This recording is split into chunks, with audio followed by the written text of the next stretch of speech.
नमस्कार प्यारे साथियों, मैं आपका दोस्त राजेंद्र। सभी का स्वागत और अभिनंदन हमारे YouTube चैनल में। साथियों, आज अपन चर्चा करने जा रहे हैं प्री डीएलएड की जो काउंसलिंग डेट है वो आ चुके हैं। साथियों, कब आपके पंजीयन शुल्क जमा होने हैं, कब आपकी बाकी फीस जमा होनी है, कब आपको कॉलेज में रिपोर्ट करनी है, सारी की सारी जानकारी इसी एक वीडियो में आपको बता दूंगा। यदि कोई साथी मेरे साथ नया जुड़ा है, पहली बार जुड़ा है, तो मेरे चैनल को आप सब्सक्राइब कर लीजिएगा। यदि आपको वीडियो अच्छा लगे तो वीडियो को लाइक और वीडियो को शेयर करना बिल्कुल मत भूलिएगा। तो क्लास की शुरुआत करते हैं। सबसे पहले प्री डीएलएड परीक्षा 2024 की जो अधिसूचना आई है, यानी कि शेड्यूल जारी हुआ, उस पे ऊपर चर्चा करते हैं। साथियों देखिएगा, सबसे पहले अपन बात करें बीएसटीसी का एग्ज़ाम 30 जून को एग्ज़ाम हुआ था और यहाँ 17 जुलाई को यहाँ पे एग्ज़ाम की परिणाम की घोषणा कर दी थी। इससे पहले आंसर की भी आपकी जारी हो चुकी थी। तो साथियों, यहाँ पर आप यदि अपना परिणाम देखना चाहते हैं तो ये वेबसाइट दे रखी है, इस वेबसाइट पे जाके अपना परिणाम देख सकते हैं। साथियों, तो 19 तारीख थी, कल 19 तारीख को साथियों यहाँ पर आपका जो बीएसटीसी काउंसलिंग शेड्यूल था वो आपका जारी कर दिया गया है। तो अपन शेड्यूल के बारे में अपने अच्छे विस्तार से जानकारी करते हैं। तो साथियों देखिएगा, यहाँ पर काउंसलिंग पंजीकरण यानी कि 3000 रुपये देकर, आप 3000 रुपये देकर ई मित्र है, नेट बैंकिंग है, या अपने डेबिट कार्ड क्रेडिट कार्ड से, यानी किसी तरीके से आप घर बैठे ये चीज़ें कर सकते हैं। जरूर नहीं कि आप ई मित्रा पे जाएँ, तो आप घर बैठे ये सारी की सारी कार्रवाई आप कर सकते हैं। तो ये जो आपका 3000 रुपये जो जमा होना है वो 20 यानी कि 20 जुलाई से लगाकर, शनिवार से लगाकर 30/7 मंगलवार तक आप ये 3000 रुपये जमा कर सकते हैं। साथियों, प्रथम चरण अलॉटमेंट सूची, जैसे ही आप 3000 रुपये जमा कर देंगे उसके बाद में सूची आएगी साथियों कॉलेज अलॉटमेंट की, यानी कि 4 तारीख को आपको कॉलेज, यानी कि संडे के दिन आपको कॉलेज मिल जाएगा। मैंने आपको आप 3000 रुपये जो पंजीयन शुल्क है वही साथी जमा कराएं जो मैंने मेरिट लिस्ट आपको बताई थी, उसके नीचे आप बिल्कुल मत जमा कराएं, कोई उसके लिए आपका फायदा नहीं होगा। अब देखिएगा, तीसरी चीज है प्रथम चरण की अलॉटमेंट के अनुसार चयनित अभ्यर्थियों का शुल्क। देखिएगा साथियों, जैसे ही आपको कॉलेज मिलेगा उसके बाद में आपको फीस जमा करने के लिए बोला जाएगा। जैसे 3000 रुपये आपने जमा कर दी और 13,555 रुपये और जमा करने पड़ेंगे, यानी टोटल फीस कितनी है? 16,555 फीस है आपकी। ठीक है, 3000 रुपये आपने पहले जमा कर दी और 13,000 रुपया आपको बाद में, 13,555 का बाद में आपको नेट बैंकिंग ई मित्रा के द्वारा आपको ये शुल्क कटवाना पड़ेगा साथियों। ठीक है, अब देखिएगा यहाँ ये तारीख कब है? 4, यानी जिस दिन ये कॉलेज अलॉटमेंट की आपको लिस्ट आएगी उसी दिन आपको ये शुरुआत हो जाएगी और अगले रविवार तक, यानी कि 7-8 दिन हो जाएंगे आपके, 8 दिन तक आपको ये फीस जमा करनी है।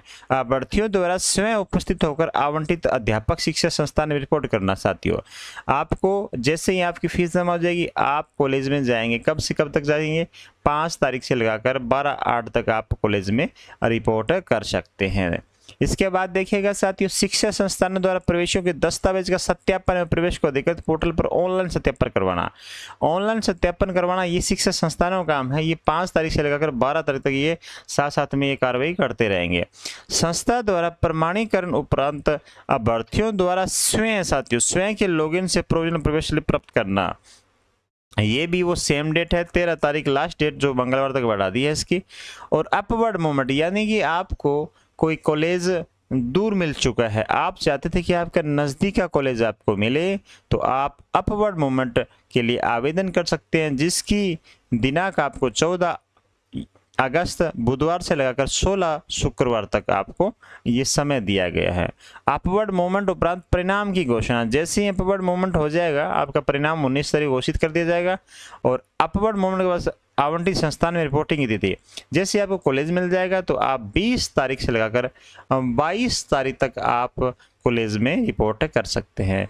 संस्था द्वारा ऑनलाइन पोर्टल छात्राध्यापक के प्रवेश के अधिकृत पोर्टल पर ऑनलाइन स्थापित करने की तिथि है 20 तारीख से लगाकर 23 तारीख तक है। ये सारी जानकारी आपको साथियों, आपको जितनी भी जानकारी मैंने बताई है सारी जानकारी आप अच्छे से पढ़ लें, सुन लें, उसके बाद ही आप कॉलेज में जाएं। उससे पहले फीस भरने वाला काम करें। ठीक है, और आपको बता दूं, जिन साथियों का मान लो नहीं होता है सिलेक्शन, जिन साथियों का सिलेक्शन नहीं होता, कॉलेज नहीं मिलता, तो वो 3000 रुपये जो आपको मिले हैं, वो 3000 रुपये आपको जो शुल्क लगा था आपका, तो उसमें 100 रुपये कटौती करके आपको 2,900 रुपये आपको वापस रिटर्न कर दिए जाएंगे साथियों, वापस रिटर्न कर दिए जाएंगे। मान लो 3,000 रुपये, एक शर्त हो रहा है, 3,000 रुपये आपने जमा करवाए, आपको कॉलेज मिल गया, कॉलेज आपने बाकी जो फीस है वो नहीं भरी, तो 500 रुपये आपके कटेंगे साथियों। 500 रुपये कट के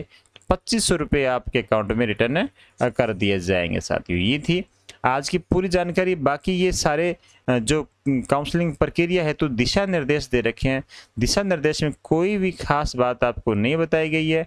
जो मैंने अभी आपको प्रक्रिया शुरू में बताई थी उसी प्रक्रिया के अनुसार ये आपके, हाँ, जितने भी जाति प्रमाण पत्र है, मूल निवास है, ये वगैरह वगैरह जितने डॉक्यूमेंट्स है ये पहले से तैयार करवा के रखें, अपने मार्कशीट वगैरह सारा चीज़ें आप करवा के रख लीजिएगा।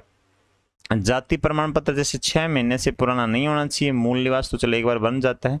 तो ये चीज़ें थोड़ा सी आप इस चीज़ को ध्यान में रखें, कल को आपको समस्या समय पे आपको समस्या ना आ जाए। बाकी चीज़ें और इसके अलावा क्या चीज़ें लिखी हुई है, तो बाकी आप चीज़ ये दिशा निर्देश हैं ये आप खुद पढ़ सकते हैं, इसमें कोई खास बात नहीं लिखी हुई है। कॉलेज में जाना है, एडमिशन, आपको बता दें कि ये जो अगस्त से ही, यानी कि अगस्त से ही सेशन शुरू करने की सोच रहे हैं साथियों, तभी तो ये जुलाई में इसने सारा का सारा काउंसलिंग प्रोग्राम आपके सामने डिसाइड कर दिया। तो अब जिसके भी नंबर, जैसे मैंने वो कल कट ऑफ बताई थी, वो कट ऑफ के अनुसार अपना आप काउंसलिंग में हिस्सा ले सकते हैं। हालांकि इजी पेपर था, इसकी वजह से कट ऑफ हाई जा सकती है। तो साथियों यही सूचना थी शेड्यूल के। आपको क्लास कैसे लगी? यदि अच्छी लगे तो आप मेरे चैनल को सब्सक्राइब कर दीजिएगा, वीडियो को लाइक और वीडियो को शेयर करना बिल्कुल मत भूलिएगा। मिलते हैं अगले वीडियो में, तब तक जय हिंद जय भारत।